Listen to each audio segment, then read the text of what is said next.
Olá, dê saúde para você e para quem precisa. Vamos continuar com o resumo do nosso livro A Dieta do Futuro, do Dr. Hiromi Shinaya. A margarina, mesmo sendo derivada do óleo vegetal, permanece sólida em temperatura ambiente, exatamente como a gordura animal. A margarina é obtida por meio da hidrogenação, que artificialmente transforma ácido graxo insaturado em saturado. O processo de produção da margarina começa com a extração química do óleo vegetal que contém gorduras trans.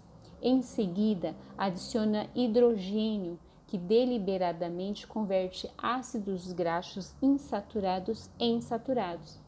Assim, a margarina contém o pior dos dois mundos: a gordura trans do óleo vegetal extraído quimicamente e a gordura saturada semelhante à gordura animal.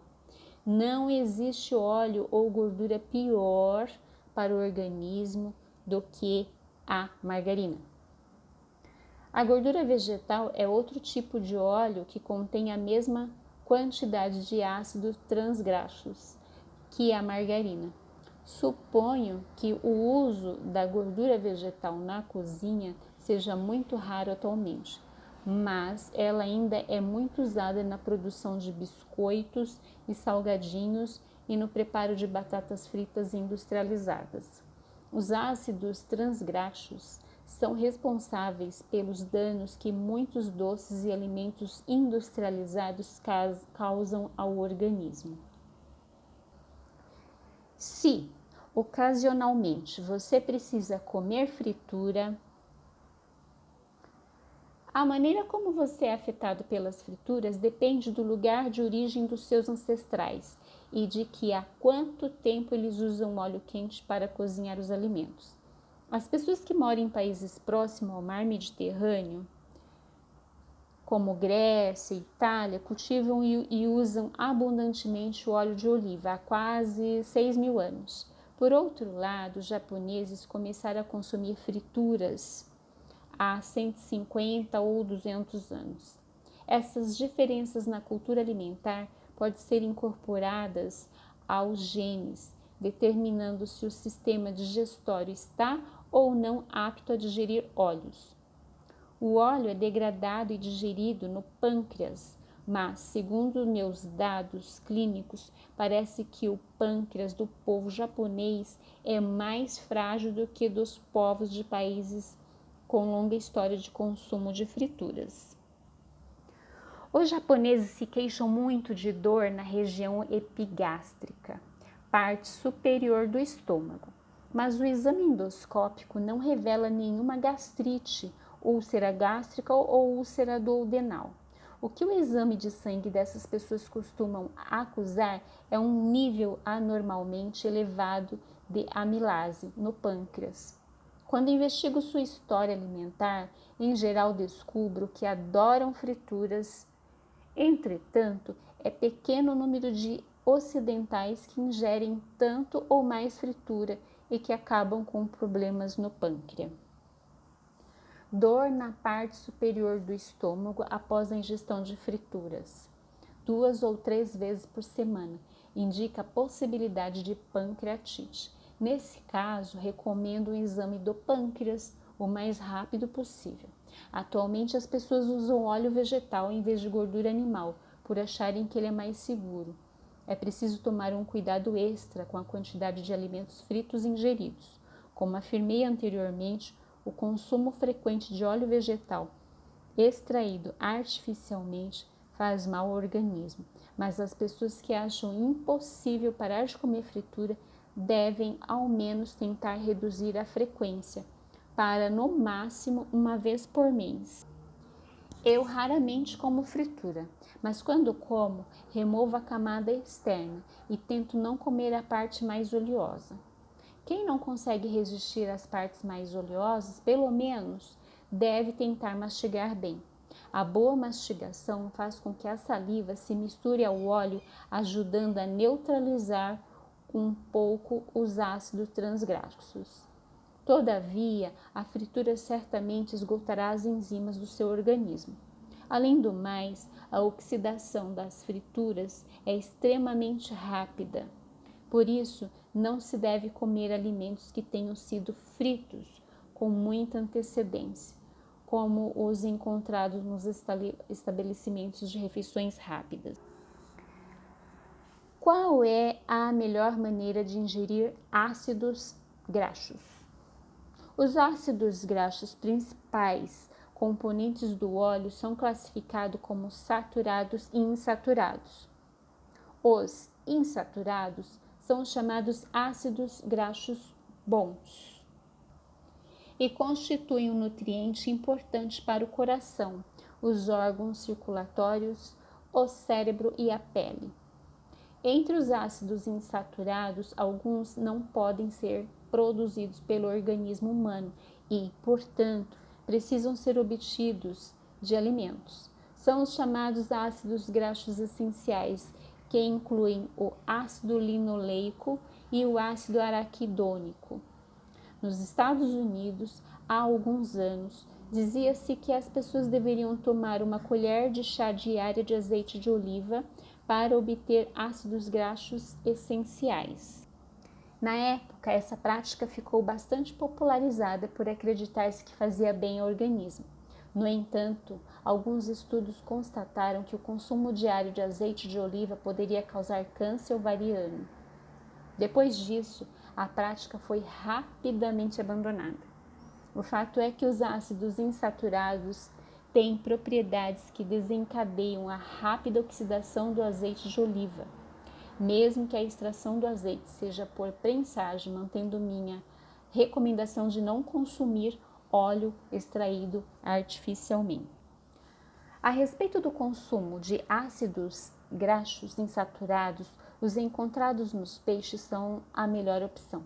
Existem muitos ácidos graxos de boa qualidade, como o DHA, ácido docosahexaenoico, e o EPA, ácido eicosapentaenoico, encontrados especialmente em peixes como a sardinha e a cavala.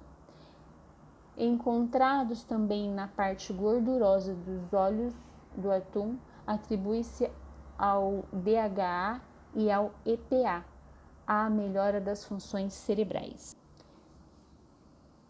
Não é necessário a ingestão de óleo na forma direta quando se ingere um alimento em sua forma natural, pois é possível obter ácidos graxos insaturados da gordura dos alimentos. Seja qual for o tipo de óleo usado, uma vez exposto ao ar, o processo de oxidação inicia-se imediatamente. Portanto, sempre que possível, deve-se evitar o uso de óleo para cozinhar. Em geral, acredita-se que a vitamina A pode ser absorvida com mais facilidade se a comida for cozida com óleo. Por isso, é comum a recomendação do uso de óleo para ingredientes que contêm vitamina A, pois, por ser solúvel em gordura, ela se dissolve facilmente no óleo.